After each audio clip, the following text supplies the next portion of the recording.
The V&A Museum in London is hosting a World of Minecraft art exhibit, and it's probably one of the more exciting projects that I've ever got to do, actually, in my whole career.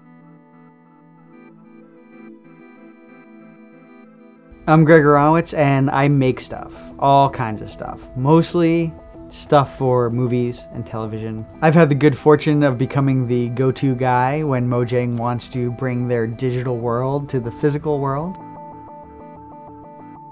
When Lydia first called me about some art at the Victoria and Albert Museum in London, we were specifically talking about one item, like one work that I would bring over there. As we just started talking about the museum and what it housed and what we might be able to do in there, I started getting excited about all the possibilities and coming up with all these ideas. And I said, hey, if I think of some other things, like, is it cool if we throw it in there? And she was like, yeah, go for it. So we went from 1 to over 20. So Lydia and I kind of went through each of the permanent exhibits, all of the things. They have a Japanese room and a stained glass room and a painting room and a sculpture room and a jewelry room. Just tried to pick things that people might be interested in seeing translated into the Minecraft aesthetic. So I decided to go with a brooch and a cameo. Those just seem like old world, Victorian era jewelry. I remembered that I had seen at my local hobby store that I frequent, like on the daily, Kidcraft. They had at one point this silver clay. It's actually silver, real silver, that is suspended in an organic material. The creeper is the most iconic character from Minecraft. I thought it would be fun to take this creature, try and turn him into a beautiful piece of jewelry. The silver clay is really expensive. Because of that, I wanted to keep all the thicknesses down so that I didn't have to buy hundreds of dollars worth. It really is sticky, and it sticks to your hands. Now, ordinarily with any other kind of clay, it gets all over your hands. You go to the sink, you just wash it off, you're done. But I looked at my hands and I'm like, wow, I have $30 worth of silver embedded within my fingerprints. I'm like, I can't just go wash this off. So I probably spent half the time that I was working on the jewelry just trying to get all of the clay that was stuck off so that I can roll it back up and keep sculpting with it. And I felt I'm like, wow, you're being really cheap. But then I'm like, well, this is a precious metal, and it's just kind of foolish to throw it away. So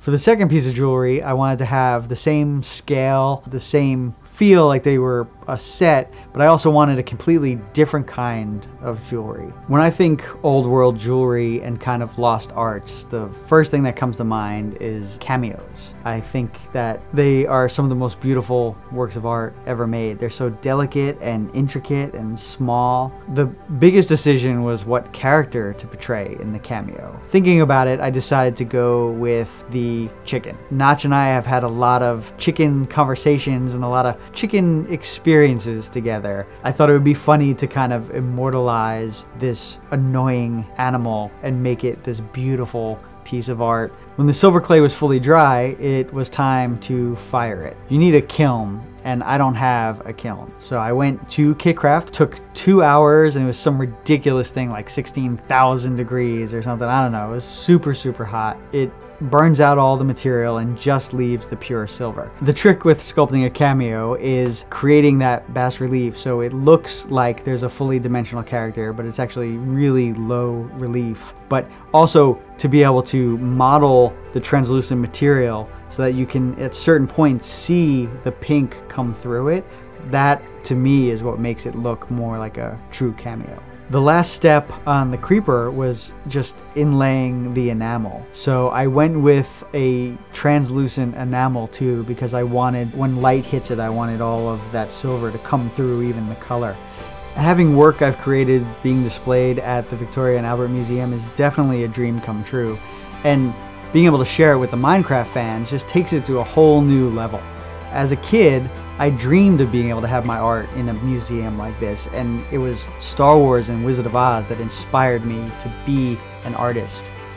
I feel like Minecraft is the Star Wars and Wizard of Oz of this generation. It is the thing that's inspiring people to use their creativity and to, you know, think outside the box and, you know, just push the limits of what they can do with their imagination.